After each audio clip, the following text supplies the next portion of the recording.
Now that we have completed our entire exercise, let us look at the work that we have done. We have all the photographs here in Photo CQRS with the prospect code and the Excel sheet which has also been completed.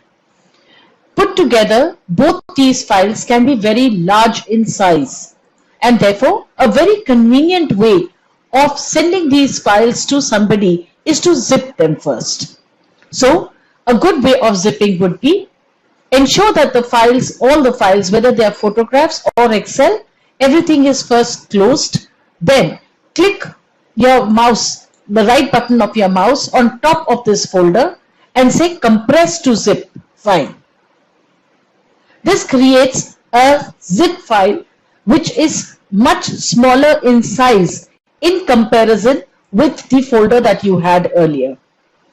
This will allow you to send the file much easily as the size is smaller. Plus, all the folder and the file, that means all the pictures in the folder within this and the file have all got zipped into one file which is known as P012345 CQRS.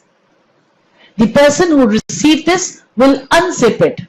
So to unzip, the person will need to extract all into a folder and the files will open up.